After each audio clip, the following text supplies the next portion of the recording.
introduce ourselves, let me just read this disclaimer page first, because we're a litigious company and we live in a litigious world. So Bank of America and its affiliates do not provide legal, tax, or accounting advice.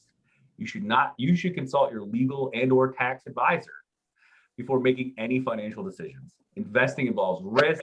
It includes the possibility of loss of principal. Past performance is no guarantee of the future results. Asset allocation, diversification, and rebalancing do not ensure a profit or protection against loss. This information should not be construed as any investment advice. It's presented for informational purposes only and is not intended to be either a specific offer by Bank of America or its entities to sell or provide any specific invitation for a consumer to apply for any particular retail financing product service that may be available.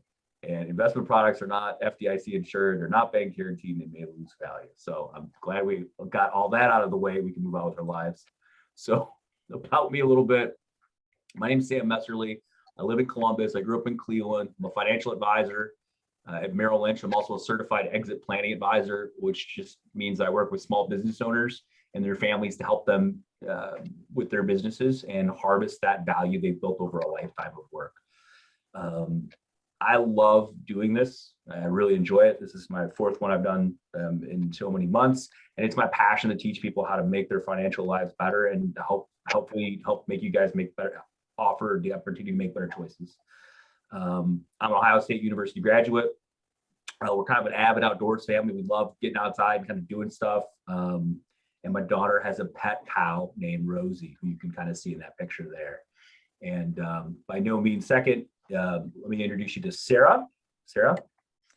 Hi, folks. Thank you for joining us. My name is Sarah Knutson. I am a banker in our commercial bank at Bank of America, working with companies, helping them manage their liquidity and financing options. I've been with Bank of America for 4 years, spent most of my banking career, though, 15 years in Houston, Texas. That being said, I born and raised just outside of Cleveland, moved back to Ohio a couple years ago because my husband and I have 2 small kids and we wanted to be closer to family. So the reason why I'm a better money habit champion for the bank is because, shortly after college, I struggled financially with my personal finances and managing, and found myself getting into credit card debt and bouncing checks. So been through the gamut, and hopefully I can share some of that experience with you and impart some hopefully wisdom and knowledge to help you. Some of the things about me, like I said, I've got 2 small kids, 7-year-old twins, 2nd grade, love to travel. I speak Spanish. Like Sam and his family, we also like to be outdoors, and here's one of our favorite hiking spots just outside of Yellow Springs, Ohio. So looking forward to working with you here. And, certainly this is open dialogue. So if you have questions as we're speaking to you about this subject matter, please feel free to raise your hand or just interject, and we're happy to answer any questions that we can. So I will hand it back to Sam. Thank you.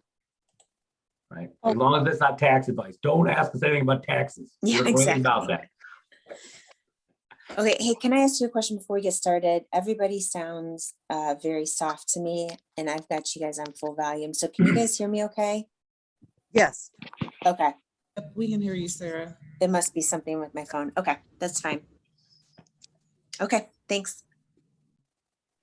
So Would it be possible to get a copy of these notes, please? Sorry. I sent them out in the beginning prior to the workshop. Did you not get the participant guide? I'm sure that I received it, but thank you. Thank you. Sorry, didn't mean to interrupt. No worries at all. Just ladies in the room, I did send it out, but if you are just now registering, you may not have received it. I sent it out around noon. So if you don't have the participant guide and you need it, just let me know. Drop it in the chat and I'll send it over. Cool. So again, ask any questions you like. The only bad questions are the ones you fail to ask, right? Because you'll never know the answer to them. Today, we're going to cover lots of different things, but primarily we'll talk about building a good credit score, reading your credit report, understanding what that is, and using a credit card responsibly. I don't know if it's in this presentation, but we'll also hit on where to find your credit report. I don't know if you can get one for free, so it's not that big a deal. So let's play this video here. I'm hoping you guys can see this pop up of this video, right? We can see this. Can I get an affirmative? Yeah. Oh, yeah. Okay, cool. Thank you. Building credit and keeping yours healthy. Your credit score is a big part of your financial identity. It can be the most important factor in determining whether you can get a loan and how much it'll cost you. Your credit score is a number, the most common being known as a FICO score. It helps evaluate how much of a risk it is to lend you money. It simply shows how responsible or irresponsible you are with your finances.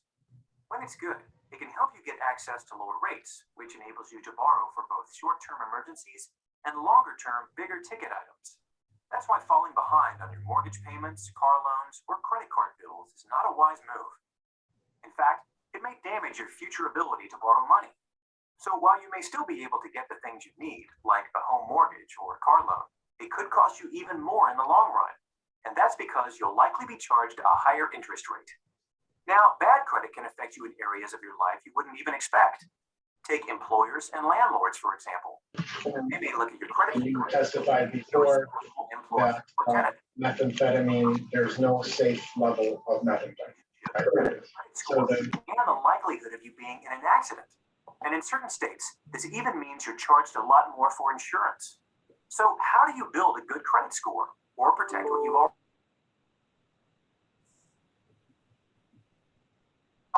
using information on your credit report, some that weigh a little more heavily than others?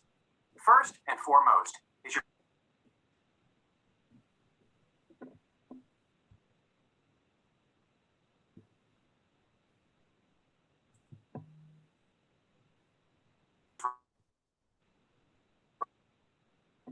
all of your bills on your credit report, not just your credit card. Consistency goes a long way. So pay your bills when they're due and never skip payments. Second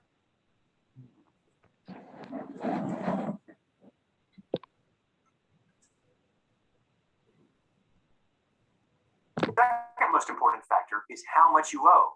It's biting off more than you can chew, or that you are supplementing your income with.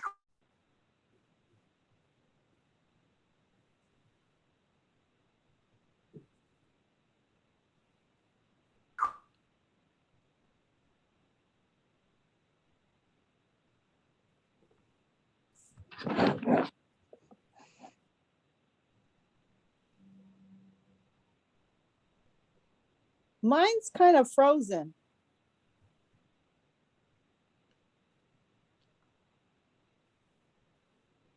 Credit.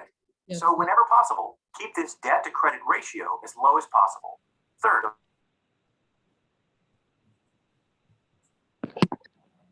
Yeah, mine keeps pausing as well.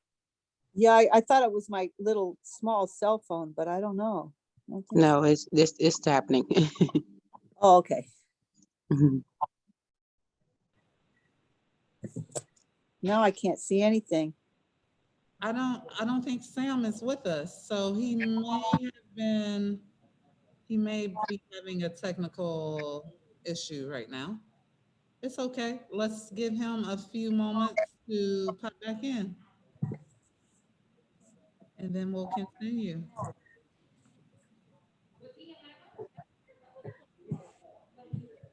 Sarah, you did say you're in Columbus, right? That is correct. I'm in Columbus. Okay. Are Yeah, you sure. ladies enjoying the sun today? Oh my gosh, yes. I would like to be outside right now. I As I'm sure know. most of you would like to be too. Yes. I just was telling one of my coworkers, I need a kiss from the sun. Yes, definitely. Okay, so Sam is on his way in. He's on his way back. Okay.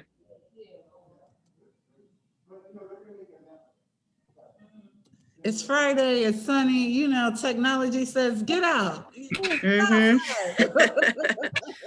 Who needs technology today? Right. Who needs a Zoom meeting? Who needs Woohoo! to get outside? All right. It's all that fanciness of our presentation there. Let's see if we can get Okay, this. we are back. Yeah, buddy. All right. All right. Let's see if we can pick up where we left off. Yeah, I don't, seems like that video wasn't working too great. Building credit and Let's see if we keeping can yours healthy. get Other accounts. So now that you know what makes up your credit score, it's important to check your credit reports because that's how your credit score is established in the first place. There are 3 national credit reporting bureaus that you should know: Experian, TransUnion, and Equifax. And you're entitled to a free credit report from each of them every year, which you can request from annualcreditreport.com. But you should know that only the reports themselves are free and that there is a fee to get your actual credit score. Also, be sure you check your reports for accuracy and take care of any problems ASAP. You don't want any skeletons in your credit closet. In the end, the best thing you can do to keep your credit score healthy is to pay your mortgage, installment loan, and credit card bills on time. Also, be careful not to exceed account limits and make sure none of your accounts are delinquent. Getting an account turned over to a collection agency will really hurt your credit score. If you take these steps, you can achieve a higher, healthier credit score. And that's something that money just can't buy. All righty. Any questions on that video, anyone? I have a question. I have Go a ahead. question. Oh, thank you so much. I was married and I think it's funny, I never thought about this since 10 years since he's transitioned to heaven. But I think he probably had bad credit when I met him. And when we get married, are our credit scores affected by our spouses? No, kind of. It depends. So when you get married, as long as you're not signing up on their credit card or loan or whatever, you have to be connected financially to that thing. And you have to do that through like a process of signing your name to a piece of paper typically. Okay, gotcha. So for example, like when me and my wife got married, the house was in my name. And just because we got married, the house wasn't, like, the bank doesn't automatically just add my wife's name to that, right? Like I got to go to the bank, sit down with a lending officer, and like we got to put her on the mortgage, right? Okay, So typically the only time that like you're both affected by your credit score is if you have joint ownership of the debt or your credit card or whatever that financial thing is that you both share access to. Would you agree, Sarah? we had a joint checking account. There you go. So, Yeah. but like the other thing too is like when some, like, let's say for sake of argument, like,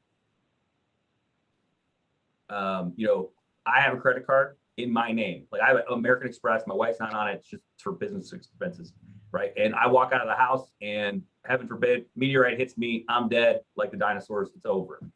Okay, and I owe $50,000 on my Amex. Right? My wife does not have to pay that. Okay, Now, American Express could sue my estate and try to reclaim that money, but they're not going to do that. And typically that type of stuff never works. But, you know, like, that doesn't mean Amex is going to call my wife and try to burn up her phone trying to get that money back, right? But there's really no recourse for them. Like that debt goes with you to the grave. And that's why, like, sometimes if you're older, like in your late 70s, early 80s, you know, it's going to be hard to get a credit card because you're high risk, right? Because if you... sorry, my phone froze.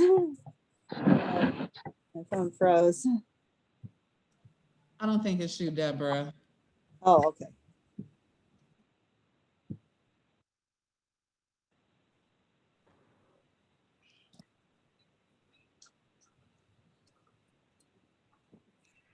tomorrow, there's very little chance that Visa and MasterCard is going to get their money back. Thank you.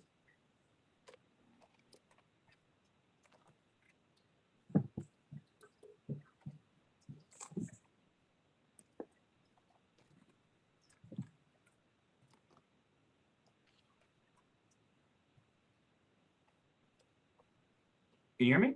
Sam, you were on mute. I was just gonna say you were on mute, but we can hear you now. Cool. Yeah, sorry about that. They're like doing construction in my neighborhood. Like, I don't know what they're doing, but they're probably ruining everything. Typical. Thank you. You're welcome. Any other questions? All right. So what does your credit score means? I think the big takeaway here is if your credit score is kind of below 650, 625, it's probably going to be really difficult for you to get, good financing. A lot of times we hear on the news like, oh, the interest rate is 2.16%, or the Federal Reserve rate is 1.625%, on the 10-year treasury.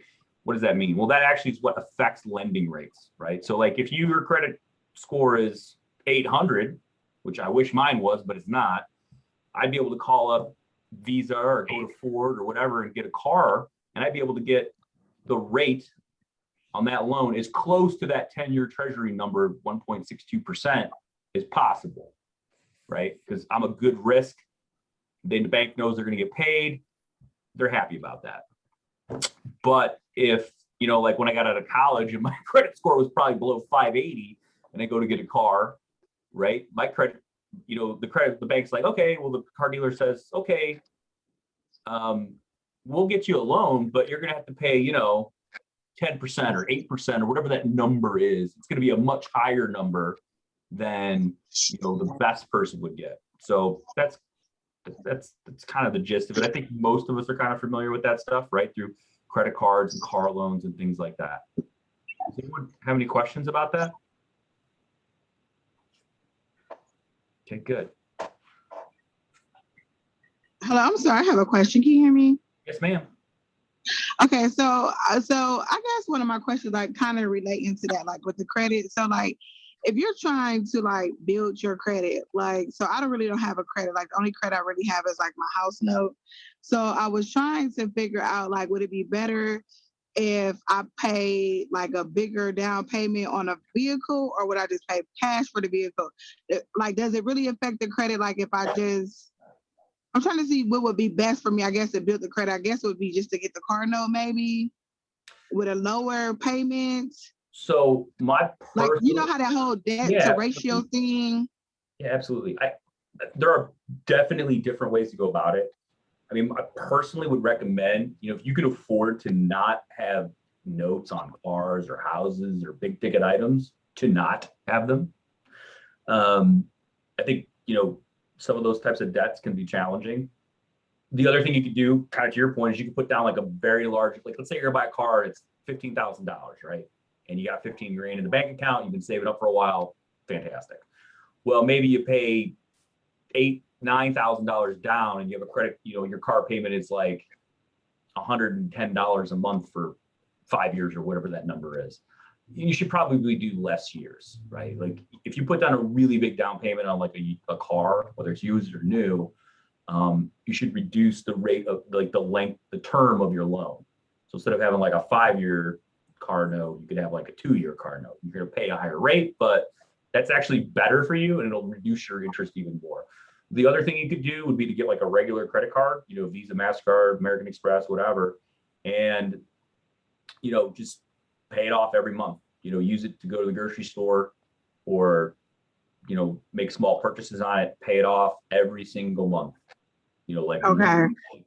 And that can also help build your credit. Sarah, what are your thoughts on some of that stuff? You're on mute. Okay, I'm off mute now. So sorry. I think the question is kind of about building up your credit. I know, like Sam said, the credit card scenario is a great way to do it, is to have a credit card that you're not putting a ton of money on, but you manage it, that you're putting kind of your expenses on that you can pay off that month. And if you're showing that you're paying off every month, that will help certainly your credit. On the car note, I don't know enough about that. it's tough because, like, if you've got brand new car, like if you buy a brand new car, you do a 5-year finance and you get 0%, or whatever, 1.9%. So I don't know, you kind of have to calculate that out to figure out, okay, what makes the most sense. If I don't put a down payment on, but I finance it for 5 years at such and such a rate, what am I paying for it overall versus putting some money down? And so every time I go to buy a car, I always like sit down and I calculate out, okay, so what does that mean? And how much am I actually paying for that car? I don't know enough about how car loans help credit scores.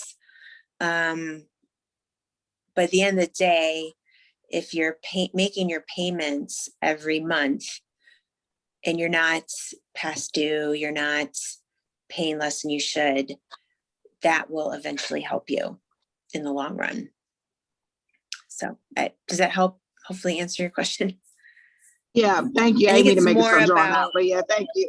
Yeah, no, okay. I think it's just more about being able to make those monthly payments and showing that you're making them, and not going past due, not missing a payment. I think those are crucial things to think about in order to improve your credit score. Sarah and Orson, I have a question on the flip side of that.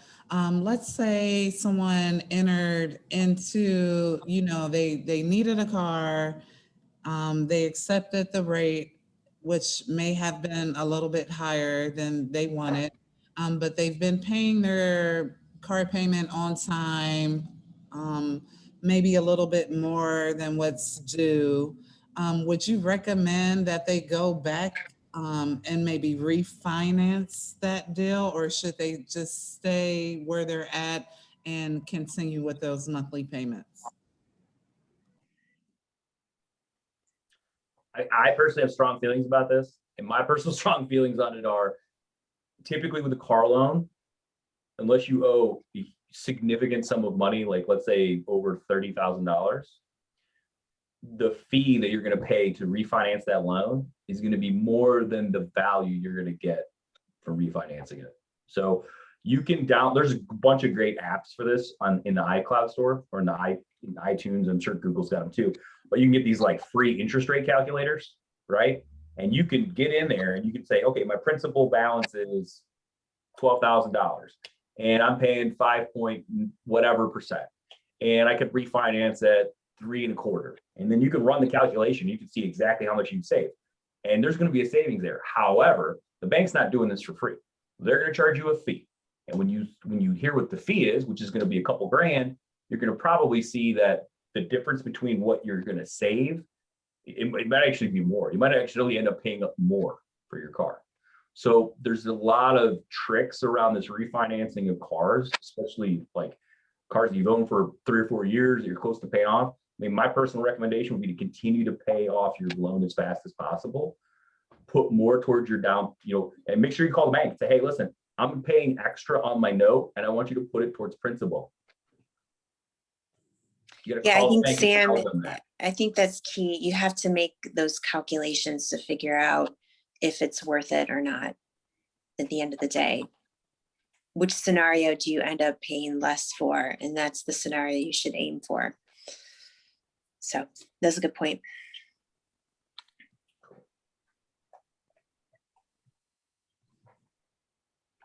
I have something I'm not sure if it's necessarily a question, but I know on my student loan, I know how I guess where you really don't have to pay right now.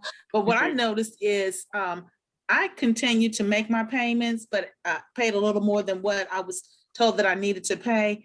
And I can see a huge drastic change in my balance. I guess everything that I've been paying for the last few months has gone directly towards the principal. And so why is it that you have to call in, say like if it's a car or something and you're paying extra money on something in order for it to be applied to your principal balance? Why do you have to call in and make that request for any additional monies to be applied to your principal? Why wouldn't they automatically do that?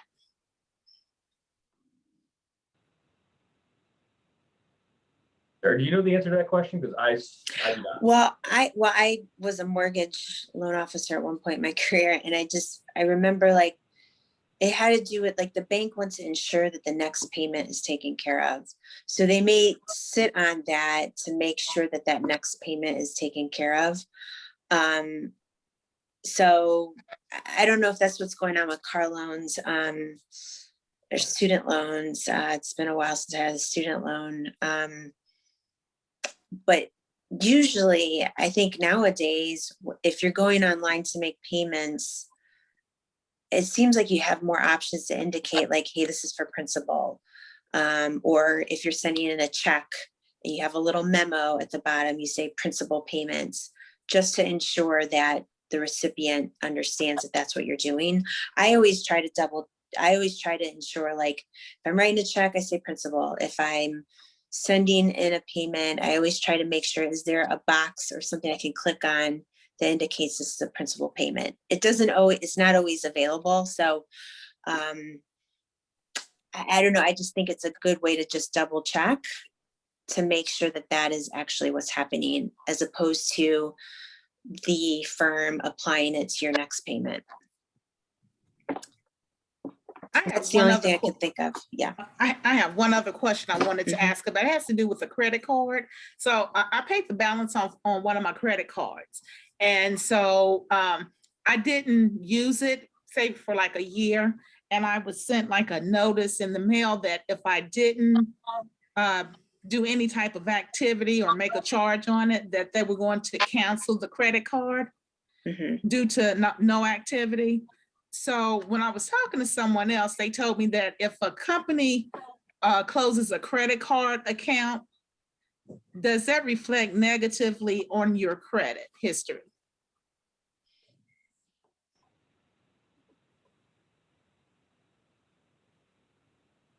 That's a good question. I personally don't know the answer to it. I've kind of heard both pieces of that puzzle. I've heard it can affect your credit negatively.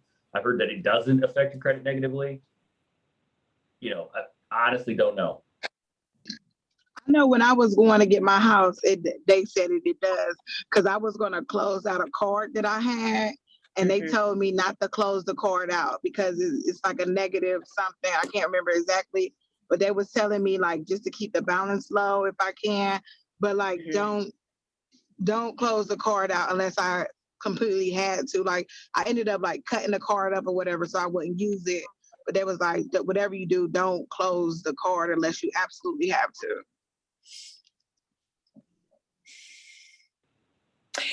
Yeah, I guess the more I think about that, that makes sense, because you have that credit history established on that card, right? You've been paying it on time.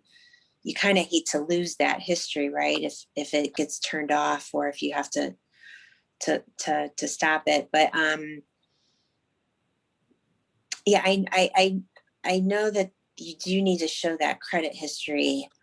But do you want to show a lot of credit cards being open? Not necessarily. You kind of want to manage that down. But I don't know the clear cut answer to that. So yeah, credit. We could do some research and find out if that's helpful. That's a good idea. Okay, I'll do that.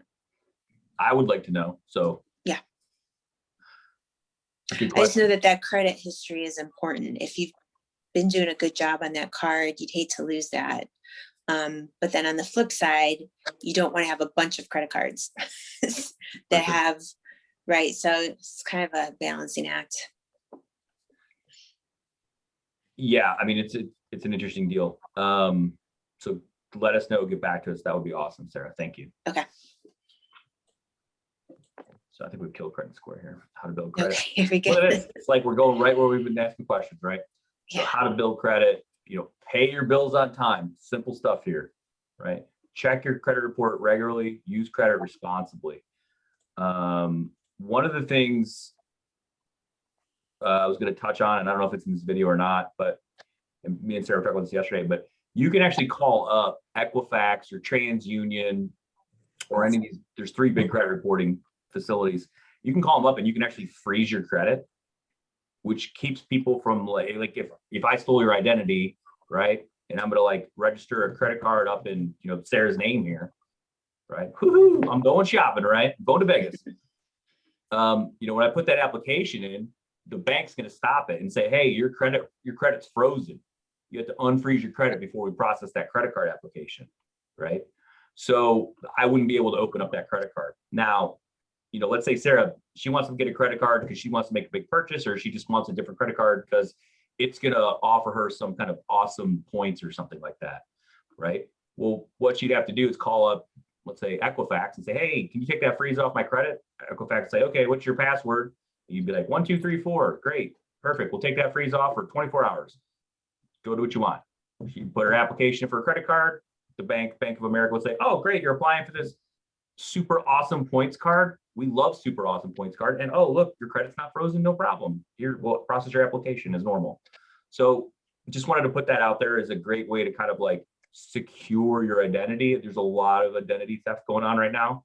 My wife was just she has her credit frozen and her identity was stolen for somebody was like getting unemployment under her name. Her grandfather, 92 years old, someone's getting unemployment under his name. I mean, he hasn't worked in 35 years, right? It's very, very common. Lots of people that we work with have had that happening. So just wanted to kind of put that out there as a good way to kind of keep yourself safe as things get more complicated in all of our lives. All right, we're on the way here. All right, we have another exciting video to watch here.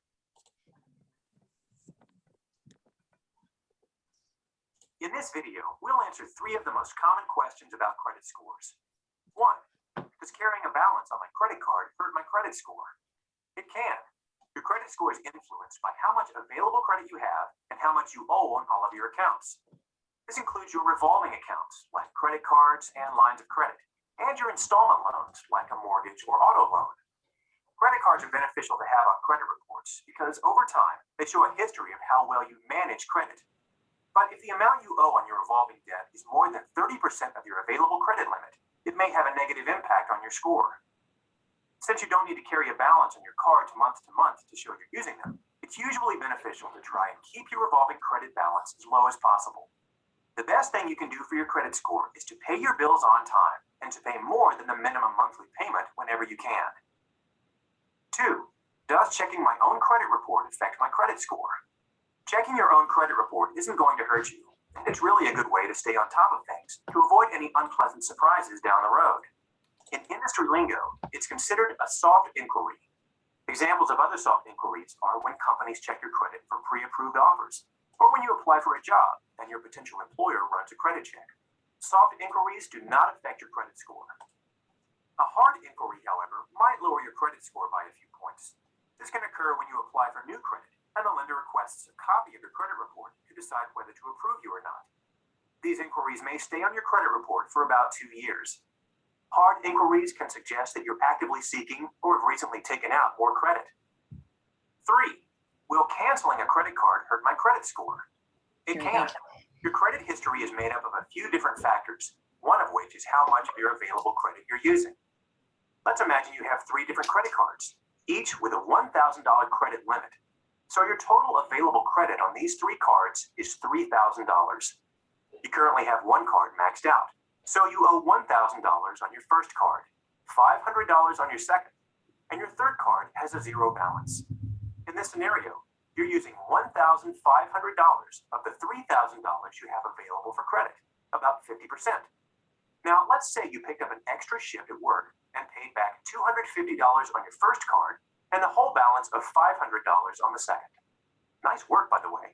Since 2 of your cards have no balance now, you close both of them. Your credit probably looks better to lenders now that you only owe $750 and you have less available credit, right? Not necessarily, because you now only have $1,000 in available credit. Remember, you closed 2 of your cards, which means the percent you're actually using goes up, even though you owe less. On your credit report, it looks like this. You now are using $750 of the total $1,000 you have available. So now you're using 75% of your credit, and that's enough to have an impact on how lenders view you. This isn't to say that you shouldn't close a credit card if you feel it's for the best. or replace a credit card with one with better terms. The main point is, you could have a better credit utilization ratio if you have some accounts open with no balance. Remember, the best thing you can do for your credit score is to make on-time payments, and when you can, pay more than the monthly minimum. There are online credit score simulators that can help you estimate how paying down balances or closing a card can impact your credit score.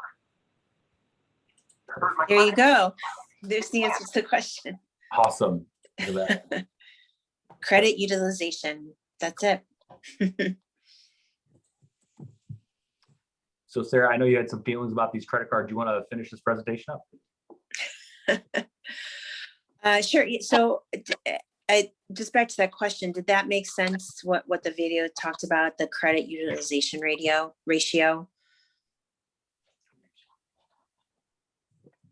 I know we were kind of stumbling to answer your question, but hopefully that helps explain it better.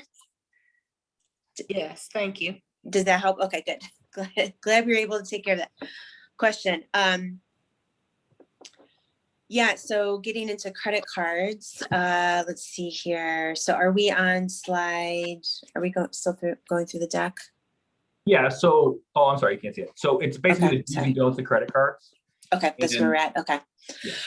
Yeah, so just some do's and don'ts on credit card, just to kind of reiterate what we kind of just heard and just a little bit more. So the do's, keeping your balances manageable, obviously, making sure that you're not over extending yourself, that you're able to make those monthly payments, as you heard, kind of helps with your credit history.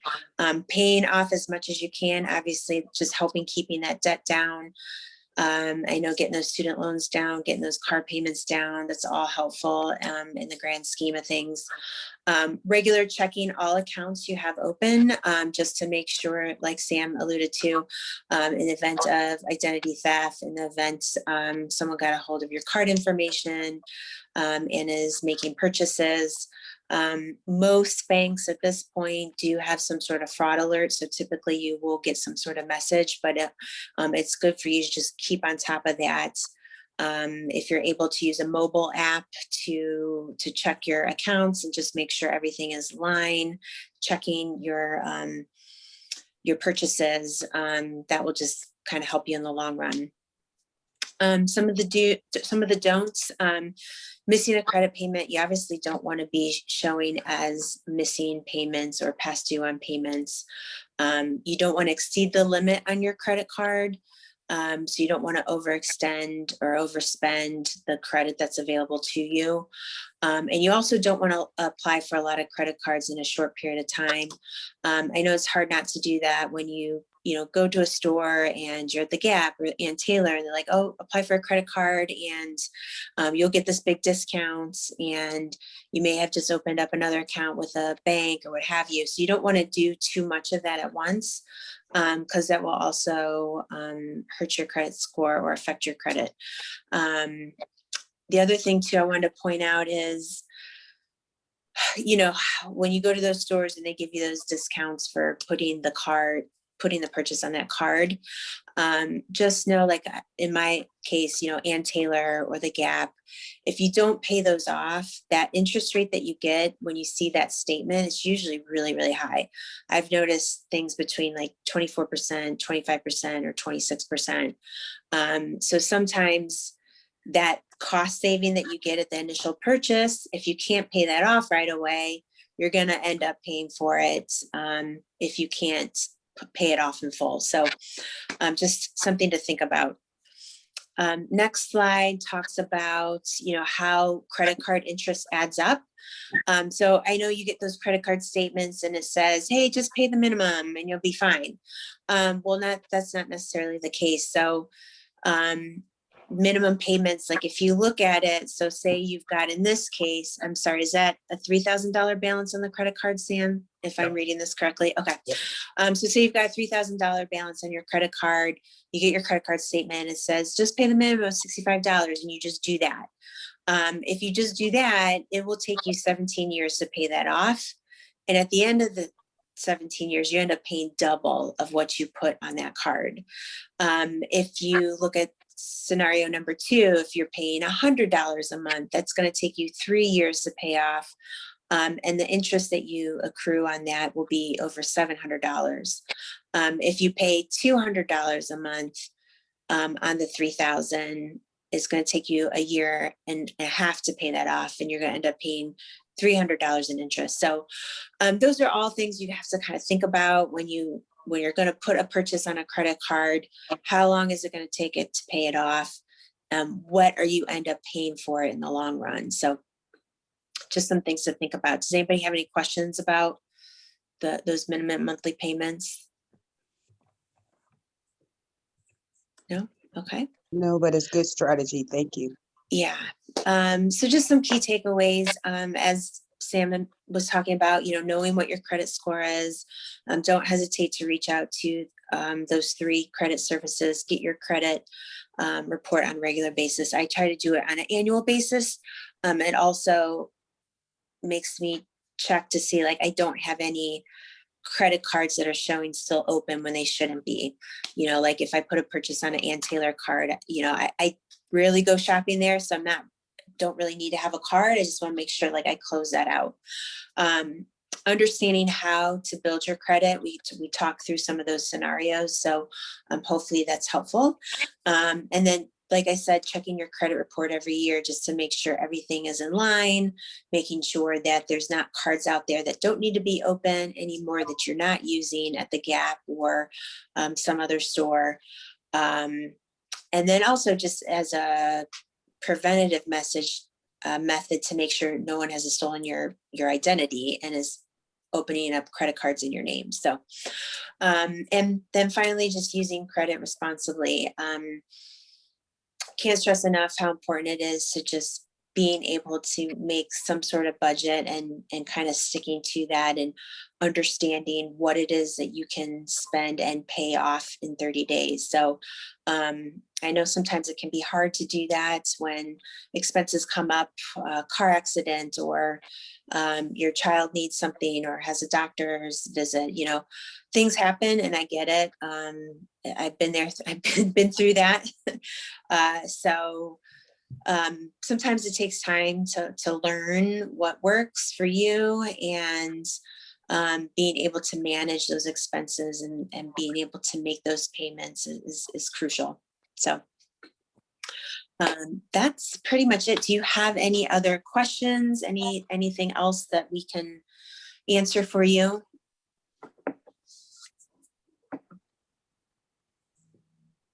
Can we go to either of you and get advice? I know you have busy jobs. Are we allowed to go to either of you to get some advice, personal advice? Are you pretty busy? Well, we would probably, so we have personal financial advisors that work at our branches. So if it's related to your personal finance, I would probably engage one of our financial centers employees, as they are closer to those products and services and could talk you through whatever questions you have. So Sam, I don't know, I guess from my perspective, I would probably want to engage you with one of our financial advisors at a branch that works with personal finance. Yeah, because my If you have credit, questions. right, my credit's shot. My husband died. He must have had credit cards that I didn't know about. I have low credit. I can never rent another place. I'm never able to get a credit card. So it sounds like what I need to do is go back and try to look at what they're saying. I've always paid my rent on time. Mhm. So I think what I need to do is get from their opinion. You said this is on the internet. And then would I go to people like you to say, hey, who can help me clean up my credit? Because I don't know where this is coming from. I've only paid cash everything. So the first thing you need to do is pull your credit report. So you go to Okay. Equifax, you pay your $35, whatever it is. Okay. TransUnion, you need probably TransUnion, go there, pull your credit report and start looking at what's going on. Okay. Then if you see a bunch of stuff that you have no idea what it is, you can call those people on the phone. Your account number will be there. Close them out. Yeah, and you can say, not even that, you just ask them, like, I don't even know what you're talking about. Like, what is this? And I would just start going through and like get a notepad or a spiral bound brand new one make a page for each one or a couple pages for each one probably, and just start detailing out in detail. I talked to Susie Q, Joe Blow person in customer service. We talk about X, Y, and Z on this date about these things. Because if you're not, if you didn't sign up for that stuff and they don't have proof that you signed for that stuff, they cannot affect your credit.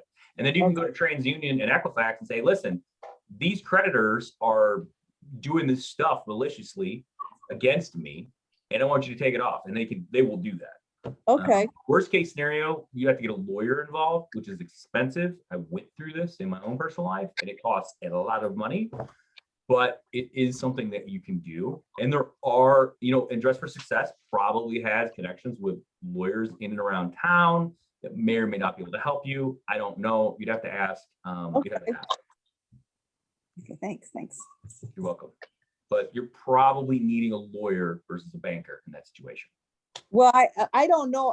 I'm getting legal aid help to get unemployment. So I don't know if they handle this I don't know if legal aid handles this kind of stuff. Yeah, there is like a free legal aid. There's a couple of them in Columbus that you can go to. Even Ohio State's got something. I would just start, again, I would talk to your Dress for Success folks. They probably know a lot more about that than I do. And I Okay. would start looking at the services available to you, but it definitely sounds like you need more like legal aid than banking aid on that one. Thanks. Hey, one thing, I don't know if anyone else is listening, but one thing we didn't hit on was convenience checks from your credit card, which is something me and Sarah kind of talked a little bit about our own personal experiences with them. And, you're going to get some checks from your credit card, and you're probably going to start seeing more and more of those in the next coming weeks. Our personal recommendation, or my personal recommendation on that, is when you get them, you should tear them up or light them on fire, or put them in your cat's litter box, or let your gerbil eat them, or whatever it is. But you should, under almost no circumstances, use those unless you have some kind of significant emergency in your life.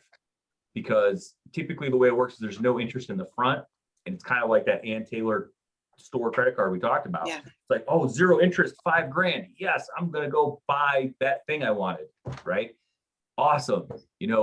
12 months later, you're like, oh shoot, this money's due. I owe $5,000 to the bank.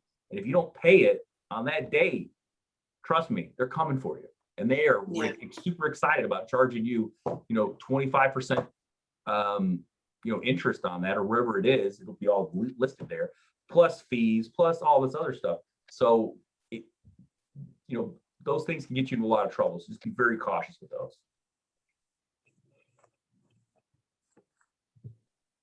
Awesome. Any other questions or comments or anything else we can help with?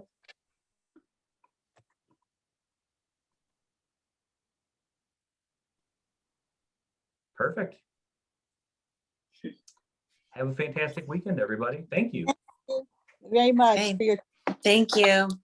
Thank you so much. Bye. Bye.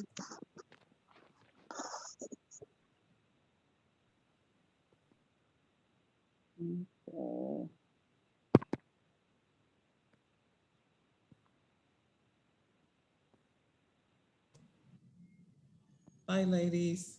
Bye. Uh, Bye.